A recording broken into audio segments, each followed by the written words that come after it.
So this is just a very quick vid about paint on fiberglass, especially old paint, which is cellulose 1K as it's now known. 1K paint, not 2K, that's important. And why it is and how it is after 50 odd years, and what the issues may be, especially regarding that speckly pockmarking phenomenon. So I've been painting the car.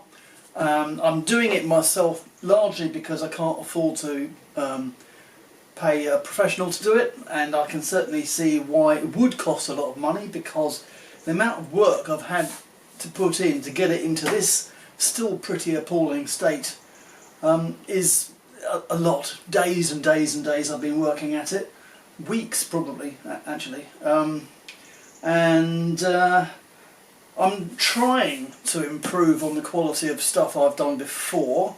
I won't claim I've never done this at all. I have done it before, but I've not used this process where I've got a base coat and a lacquer or clear coat on top of that. So I'm hoping that this one will be better than previous work that I've done. For example, this one over here, which a few years ago, to be fair, but anyway, so here I am. Now, just check what you're seeing here. Right, so what do you see here then? Now this is painted about 10 days ago, painted and clear coated, but the state of the orange peel was dreadful, and it was literally like a very rough orange in the surface with a kind of ripply look at the surface for, I like to say, a Satsuma, actually, if you know what those are. It's now smooth, fairly smooth, and that's been done with a series of layers or goes of different grades of paper, starting with, in this case, 320, going up through 400, 800, and it's now where you see it. It needs to go a lot further, obviously, but at least it's flat, so that's good. The bonnet was never quite as bad, although it's still quite orange peely, but I thought I would invite you to explore with me my journey of how to improve my, I won't even say amateur paintwork, because it's just not very good.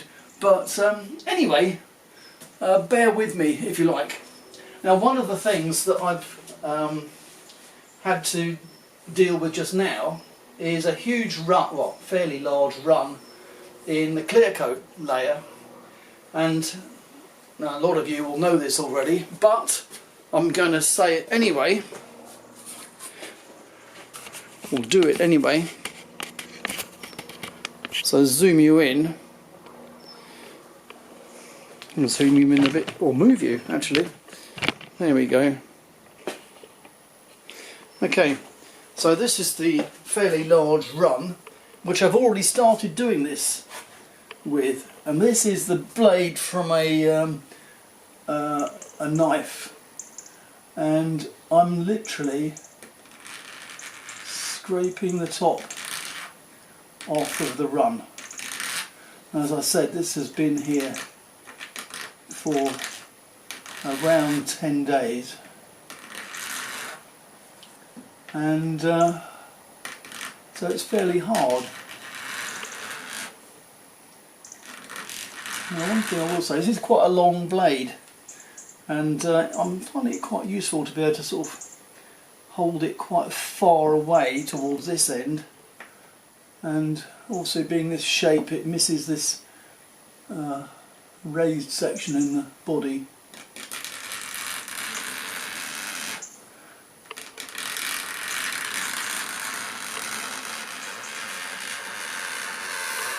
So I'm removing the top of that lacquer, which is run, so it should not go through to the colour coat.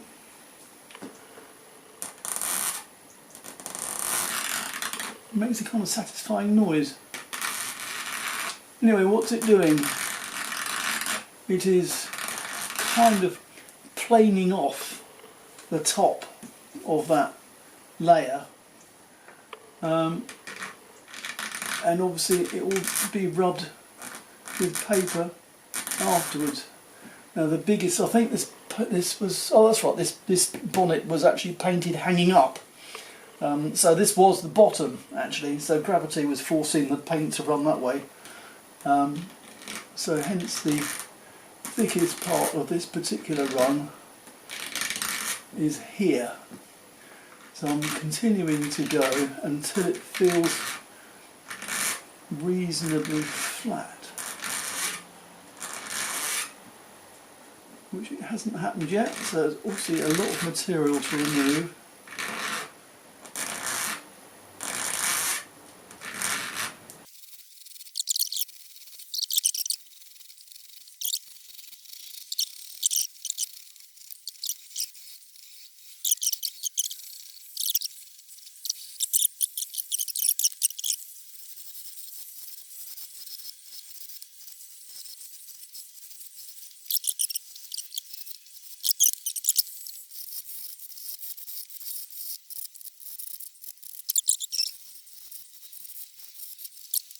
So there we are, that's my modelling knife or whatever you call it, blade, and it's done a pretty good job of removing the large runs. There's still a fair amount of orange peel stuff on here, although it's not nearly as bad as it was elsewhere. Right, after a considerable amount of effort, and I've got my mask on, I'm going to try putting some lacquer on this to make it shiny.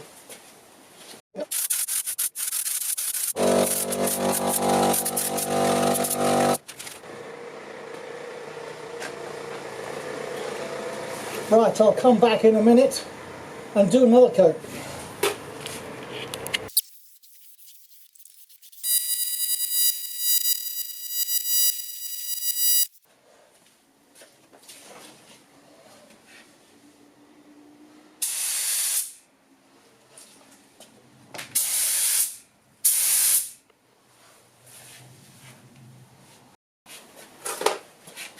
Last one for now.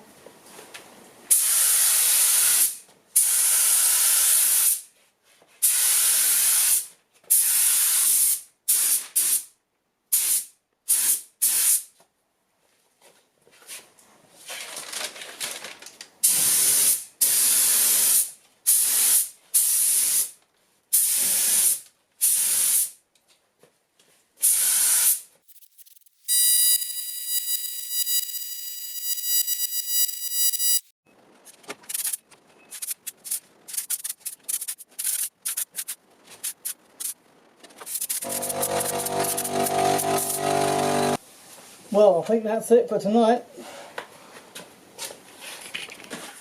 So here it is. For now, this bit looks quite good, doesn't it? However, it's by far the best bit of the entire car, and what it makes me realise is that I can do better than I have done. So I'm going to redo loads of this, but this little bit here is quite good, isn't it? And one example of me seeking to do better is this.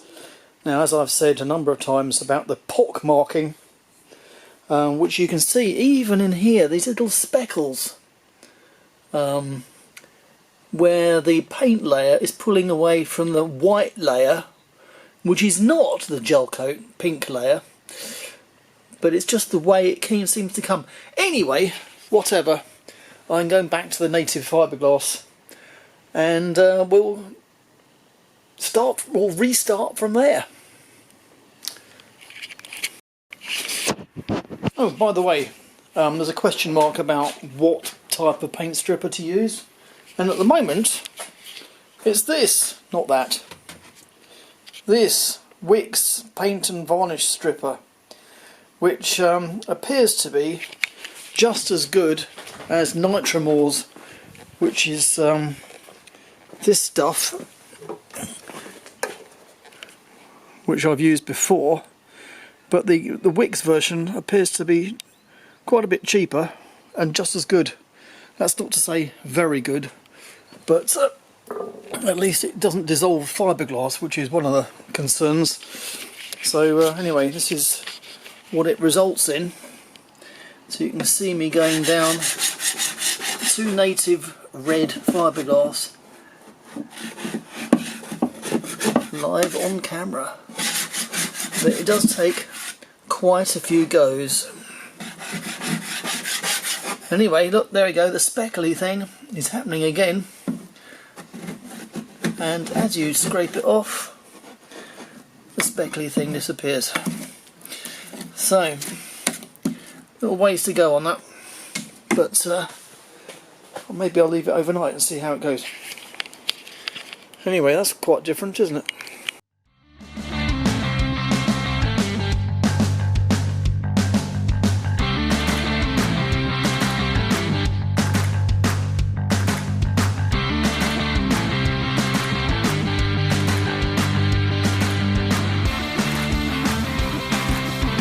If you got as far as this, thanks very much for watching, and in case you haven't already, please do consider subscribing.